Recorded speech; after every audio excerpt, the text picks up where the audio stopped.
It's my honor to introduce Simon Deng.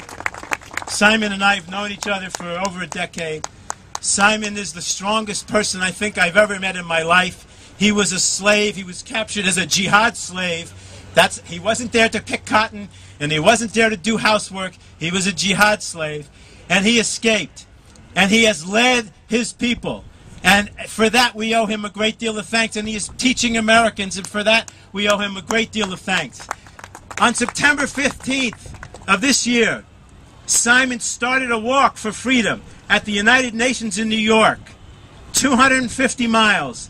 And today, October 7th, he is here. Simon Deng.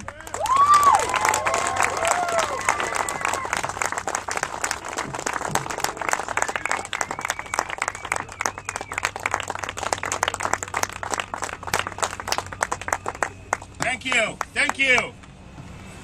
Freedom, oh yay! Freedom, oh yay! Southern Sudan, oh yay! Southern Sudan, oh yay! Referendum, oh yay! Referendum, oh yay! A nation to be born, oh yay! A nation to be born, oh yay! Thank you very much.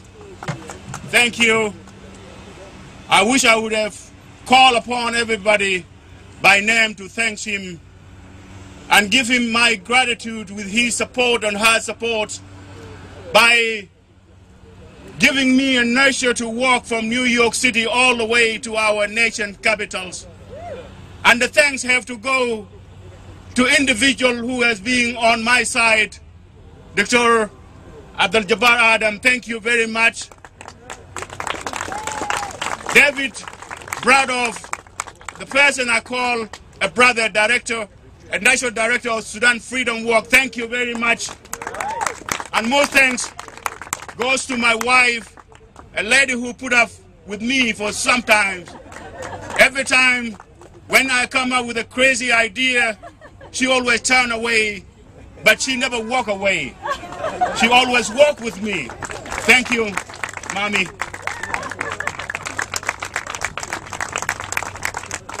My fellow Americans and my fellow Sudanese, this walk is not Simon Deng walk, or is not Abdel Gabar walk. It is the Sudanese walk. This walk is the walk that the Southern Sudanese has been walking since 1955. In other words, this is the walk that the Southern Sudanese has been walking for 55 years. These walks, it is the walks that those who perished, who has been slaughtered, 3.5 million Southern Sudanese was slaughtered by the sitting government in Khartoum. This is their walk, not my walk. This is a freedom walk that being started by individuals long ago in 1955 when the Khartoum government started their policy. Their policy of discriminations, this policy of genocide, that Southern Sudanese, for them to survive in that nation, they have to follow what is this policy. The policy of Islamization, the policy of Arabization, and the policy of enslavement. Slavery is still going on in Sudan. Genocide, which is started and took 3.5 million life in Southern Sudan, is now going on in Darfur. My fellow human beings and my fellow freedom lovers, if you love freedom as we do as Americans, let's look at the nation that took away the life of millions and millions and is still oppressing people up to today. Time has come. Time has come for people of Southern Sudan. In fact, this work, it is the work of 3.5 million that perish in that country to say,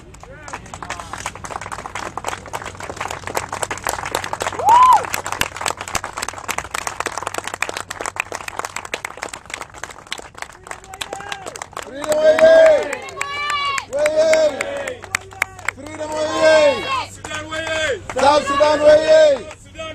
South Sudan way! One nation way! To say that we are not going back and we are not turning back.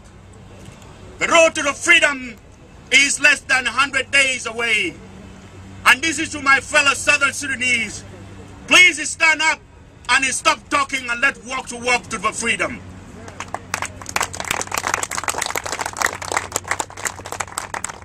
No one in Southern Sudan never lost a loved one. Every single family.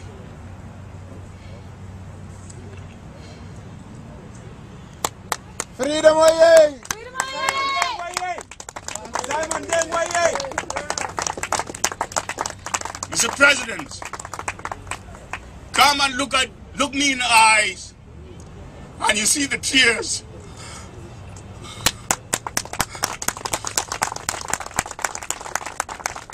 Of somebody who is asking freedom. My people need freedom.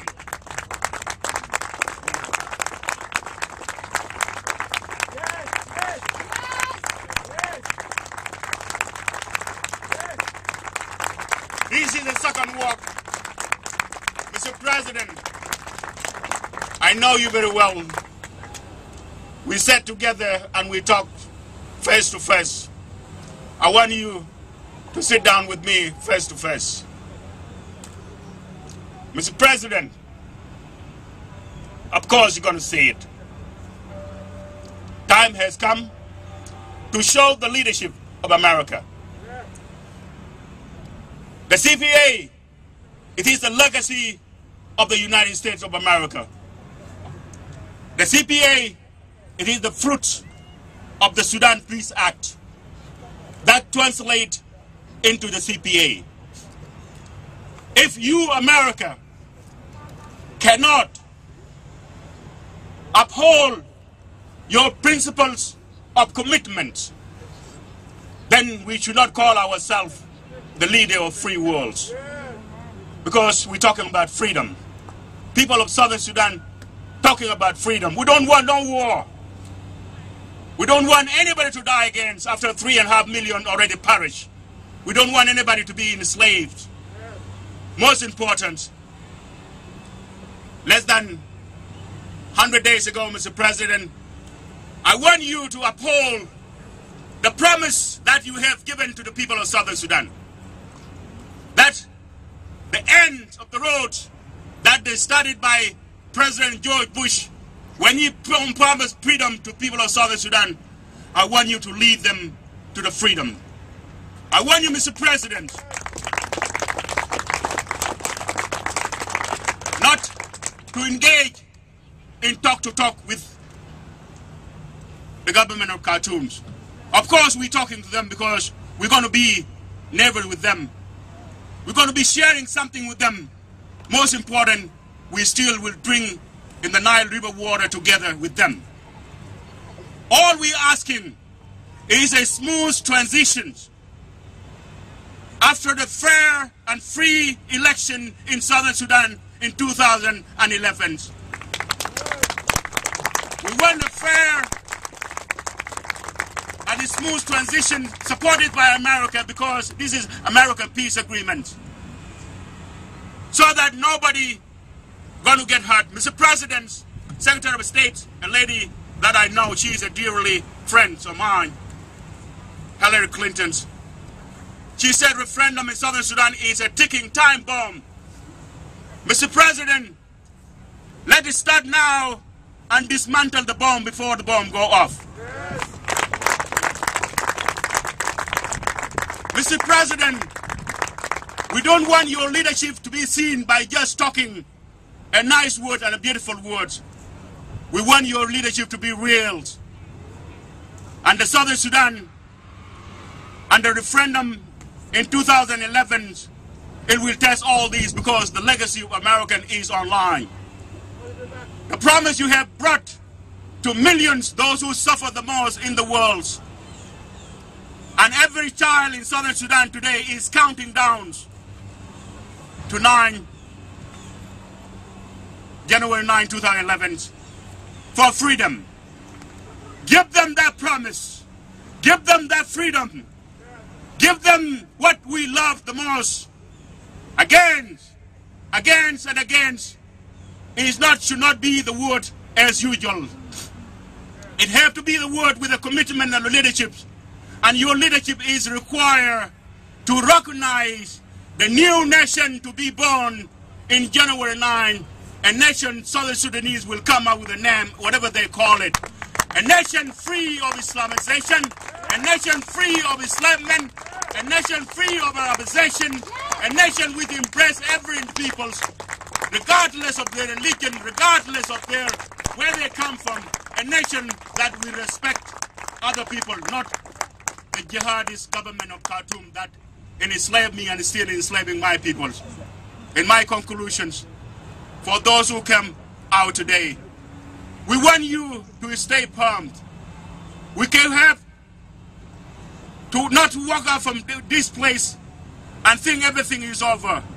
I'm not going to rest until January 9, 2011. I will keep walking, and I want you to walk with me, and I want you to walk with me until the day and the time of freedom. Freedom now! Freedom now! Freedom now! Freedom now! Freedom now! People, thank you very much. Simon,